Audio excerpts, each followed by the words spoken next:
চলে এলাম আজকে তরমুজ ব্লগ নিয়ে আপনাদের সামনে। আসসালামু আলাইকুম গাইজ, আজকে আমরা চলে যাচ্ছি আজকে দুই বন্ধু মিলে আসলে তরমুজ যেখানে চাষ করে মূলত আমরা সেখানে যাব, সেখানে গিয়ে আমরা তরমুজ হয়তো খাবো, নিয়ে আসবো। তো আমরা প্রথমে একটা অটো নিয়ে নিলাম। অটো নিয়ে অনেক দূর যাওয়ার পরে আমাদের হঠাৎ করে পানির পিপাসা পায়, কিন্তু আমরা মাঝপথে দেখলাম যে এখানে শসা খিরা বিক্রি করছে। তো আমরা নেমে মামার সাথে কথা বলে আমরা 1 কেজি খিরা নিলাম, নিয়ে রিস্কালা মামাকেও দিলাম, আমরা নিজেরাও খেলাম। খেয়ে অনেক ভালো লাগলো। আসলে খিরাগুলো হচ্ছে একবারে চাষের জমির যেখানে হচ্ছে ওনারা তুলে নিয়ে আসে বিক্রি করছে এখানে। এটা আসলে একবার অথেন্টিক, একবার পিওর। তো আমরা খেতে খেতে তারপর আমরা আবার রওনা হয়ে যায়। আমরা রওনা হয়ে তারপর আমরা কিছুক্ষণ পর দূরে গিয়ে আমরা মাসুম কাকাকে খুঁজে পাই। মাসুম কাকার সাথে ওনাদের এলাকায়, এটা তো বললাম যে কোথায় তরমুজ পাওয়া যাবে, সেখানে আমাদেরকে নিয়ে যায়। তারপর ওনার সাথে কথা বলতে বলতে তারপর উনি আমাদেরকে নিয়ে যায় যেখানে দুর্ভাগ্যজনক হচ্ছে আসলে তরমুজ খেতে এখনো তরমুজ বড় হয়নি। তরমুজ অনেক ছোট ছোট, যদিও আমাদেরকে উনি প্রতিটা খেতে প্রতিটা জমিনে ঘুরে ঘুরে দেখানো হয়েছে। তারপরেও আমরা কিছু করার নাই, আমরা তরমুজ খেতেও পারিনি। তরমুজ খাওয়ার মতো ওই পজিশনটা তৈরি হয় নাই। আসলে এত দূর থেকে গেছি, এই জন্য একটু খারাপ লেগেছে, কারণ অনেক দূর থেকে গেছি। যেতে যেতে আমাদের অলরেডি 1 থেকে 1.5 ঘন্টা সময় লেগে গেছে। যদিও আমরা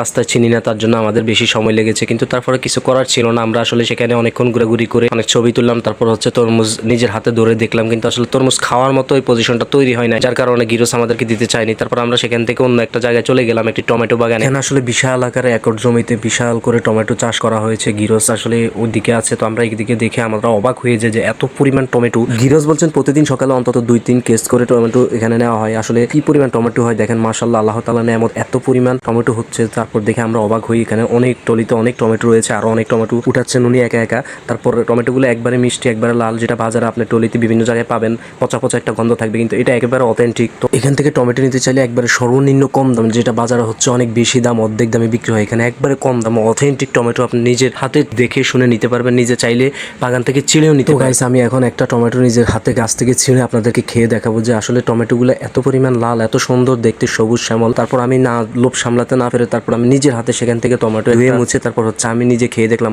মাশাআল্লাহ, এত ফাইন, এত সুন্দর, আল্লাহ তাআলার দেওয়া নেয়ামত। যদি আপনি নিজের জমি থেকে এইভাবে চাষ করা সময় টমেটো খেয়ে অথেন্টিক দেখতেন, তাহলে হয়তো বুঝতেন আসলে আল্লাহ তাআলার দেওয়া নেয়ামত কত মধুর। আসলে তরমুজ খেতে এসেছি, কিন্তু তরমুজ খেতে না পেরে টমেটো খেয়ে অন্তত নিজেকে সান্ত্বনা দিলাম যে আসলে এতটা পরিমাণ ফিল নিচ্ছি, যে এতটা ভালো লাগতেছে, খুবই সুস্বাদু। আপনারাও চাইলে এইভাবে অথেন্টিক টমেটো নিয়ে যেতে পারেন। তো গাইস, সবকিছু শেষে অলরেডি দুপুর হয়ে গেছে। আমরা আসলে দুপুরের রোদের মাঝে টিকতে পারতেছি না। তারপর আমরা প্ল্যান করছি, আমরা আসলে দুপুরবেলা অনেকক্ষণ দাঁড়িয়ে থাকার পরও গাড়ি পাচ্ছিলাম না, আমরা হাঁটলাম। তারপর আমি আমার বন্ধু কিছুক্ষণ বাজারে দাঁড়িয়েছিলাম, ওই বাজারে যেখানে আসলে দুপুরবেলা কোনো গাড়ি পাওয়া যায় না, সিএনজি পাওয়া যায় না। আসলে প্রচন্ড রোদ গরম, আমরা আসলে কোনোভাবে অটো পাচ্ছিলাম না। এদিকে এদিক চারিদিকে তাকানোর পরে কোনোভাবে একটা পেয়ে আমরা উঠে চলে আসছি। আসলে গাইস, আমাদের মতো এইভাবে ঘুরতে গেলে দুপুরবেলা কখনো যাবেন না। আর ভিডিওটি ভালো লাগলে অবশ্যই লাইক, কমেন্ট, শেয়ার করে পাশে থাকবেন। ধন্যবাদ, দেখা হবে পরবর্তী কোনো ভিডিওতে।